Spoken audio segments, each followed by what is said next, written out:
नमस्कार, स्वागत है आपका। आपके साथ मैं आकांक्षा राजपूत और इस वक्त मेरे सहयोगी कुंदन मेरे साथ हैं। चूंकि कैप्शन आपने पढ़ लिया, आईएसआई एजेंट है सीमा, ये कैप्शन हमने इसलिए दिए क्योंकि अभी आप जानते ही एटीएस पूछताछ कर रही है पिछले 2 से 3 दिनों से, और आज दूसरा दिन है पूछताछ का। आज भी बहुत सारे खुलासे हुए, लेकिन कुंदन एक बड़ा सवाल यहाँ पर इस वक्त ये उठ रहा है सीमा को लेकर। देखिए, नेपाल के थ्रू सीमा आ जाती है। अभी मैं आज एक और खबर मुरादाबाद से पढ़ रही थी, जहां पर कुछ इसी तरह का वाकया हुआ कि जूली नाम की लेडी बांग्लादेश से आ गई, शादी की यहाँ से, और उस लड़के को भी फिर साथ में लेकर चली गई यहाँ से।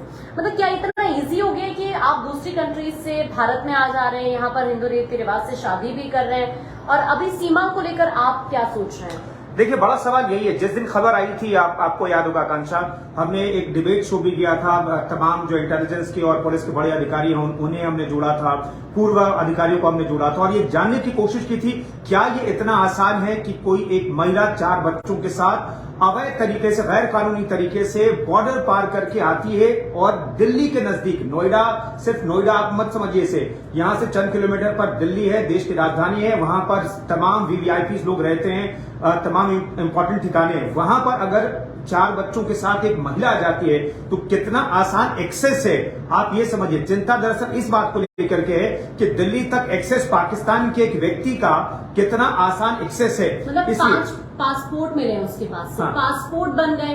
और एक ये भी सवाल है कि मतलब नेपाल से आप एंट्री करें, क्या किसी ने रोका ही नहीं आपको वहां पर? इसीलिए अब जो अपडेट है आकांक्षा की, एसएसपी की जो अधिकारी है उनसे भी एटीएस के जो बड़े अधिकारी पूछताछ करेंगे और ये जानने की कोशिश करेंगे कि उस वक्त, उस दिन जो सीमा बताएगी किस दिन कैसे वो एंटर करती है, तो उस दिन ड्यूटी पर कौन था, किस तरह की लापरवाही हुई। इसलिए ये तमाम एक्सरसाइज है, ये जानने की कोशिश हो रही है अब कि भाई बड़ा लूप होल कहां पर है, कहां पर गलती हो गई, कहां पर एक पाकिस्तानी महिला अपने 4 बच्चों के साथ किस लूप होल के जरिए। एक और चीज, मतलब जब आप लगातार सीमा को सुन रहे हैं, बहुत सारे इंटरव्यूज हमारे और सहयोगी जब उनसे बात कर रहे हैं, मतलब उसका जो कॉन्वर्सेशन का लेवल है, आप उसे अगर देखेंगे समझ ही नहीं आ रहा। मतलब वो बोलती है 5वीं पास से, मतलब ऐसे लग ही नहीं रहा कि 5वीं पास। आज भी ये खबर आई कि एटीएस ने पूछताछ की, एक इंग्लिश का पैरा उससे पढ़वा कर देखा तो उसने बहुत इजीली उसको पढ़ दिया। मतलब एक 5वीं पास लड़की क्या इतने अच्छे से इंग्लिश बोल सकती है?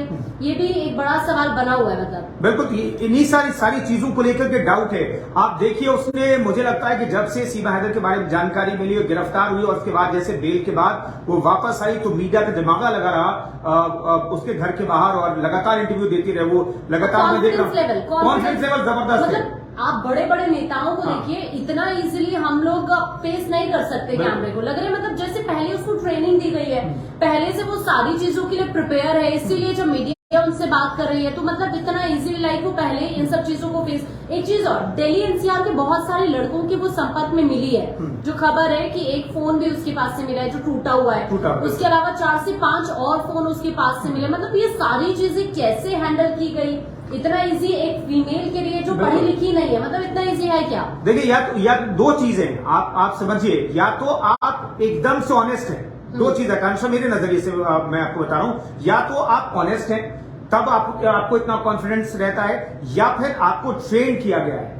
दोनों चीजें हैं, दोनों एंगल से इसलिए एटीएस लगातार पूछ रही है। और 8 घंटे अगर किसी से पूछताछ हुई है और फिर से पूछताछ का दौर शुरू हो रहा है, तो बहुत इंपॉर्टेंट बात यह है कि आगे कुछ डाउट हैं जिसे एटीएस क्लियर करना है। एक चीज और भी है ना, मतलब इंडिया के अंदर इतना इजीली कोई कैसे घुस सकता है? सबसे बड़ी प्रॉब्लम ये है कि मतलब आप पाकिस्तान से आ गए, पहले भी सचिन से ये मुलाकात कर चुकी थी, पहले भी कोशिश कर चुकी थी। अब मतलब आप पाकिस्तान से यहाँ तक आ गए, आप समझ रहे हैं कि आतंकी गतिविधियां कितना इजी हो सकता है इस वे में। जैसे सीमा ने बॉर्डर को क्रॉस कर दिया, किसी को पता ही नहीं चला, जब यहाँ पहुंच गए सारी चीजें मीडिया के सामने आए, तब ये बड़ा भंडाफोड़ हो रहा है। बिल्कुल, अब देखिए एटीएस यही जानने की कोशिश करिए अब कि सीमा भले ऑनेस्ट हो, लेकिन सीमा को मदद किसने की, वो कौन सा चैनल है।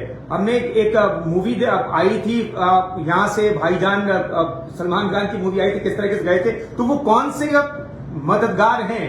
भुवन अली करके नाम याद आता है जो बॉर्डर क्रॉस कराता है। तो ये पाकिस्तान से किसने उसकी मदद की, और इंडिया में किस तरीके से कहां पर उसको मदद मिली है, कौन कौन से लोगों ने मदद की, हैंडलर कौन है, ये पता लगाने की कोशिश हो रही है। और क्या वो परमानेंट ऐसा कोई हैंडलर है जो ऐसे लोगों को मदद कर रहा है, ये जानना बेहद जरूरी है। इसलिए भी भले मैं कह रहा हूं कि हो सकता है सीमा ऑनेस्ट हो, लेकिन सीमा को यहां तक पहुंचाने वाले कौन लोग हैं, कौन सा ऐसा चैनल है, किसके थ्रू वो यहां तक आई है, ये जानना बेहद जरूरी है, क्योंकि ये नेशनल सिक्योरिटी का मसला है आकांक्षा। इसलिए एटीएस जो है, और एटीएस के अलावा आईबी भी पूरे मामले पर नजर बनाए हुए, आईबी ने भी कुछ इनपुट एटीएस को दिया, उसके आधार पर भी आज उम्मीद की जा रही है कि पूछताछ हो रही होगी। तो ये नेशनल सिक्योरिटी का मसला है, सिर्फ एक प्रेम कहानी नहीं है, सिर्फ सीमा और सचिन की कहानी नहीं है, सिर्फ एक ये कहानी नहीं कि भाई किसी को पबजी खेलते हुए प्यार होता है एक दूसरे मुल्क में रहने वाले व्यक्ति से, और वो पाकिस्तान और भारत जैसे बॉर्डर जहां पर टेंशन इतनी ज्यादा है कि सिक्योरिटी हाई लेवल की होती है, जैसा कि हमें पता है, वहां के उस हाई सिक्योरिटी लेवल को क्रॉस करके आप आते हैं, कि नेशनल सिक्योरिटी का मसला है, इसलिए इस पर नजर बनाए रखने की बहुत जरूरत है। और एक चीज यहाँ पर ये भी है, अगर सीमा सही होती तो उसने अपनी व्हाट्सएप चैट डिलीट कर दी है,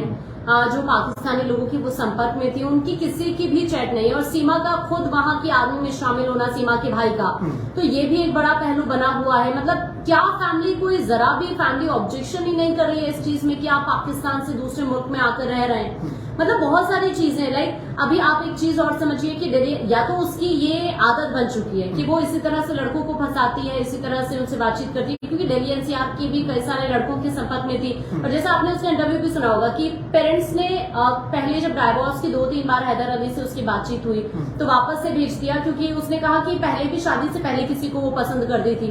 तो बहुत सारी ये चीजें, आप लोग क्या सोचते हैं? कमेंट करिए और जरूर बताइए कि आपको वाकई लग रहा है कि आईएसआई एजेंट है सीमा, या फिर बात कुछ और है।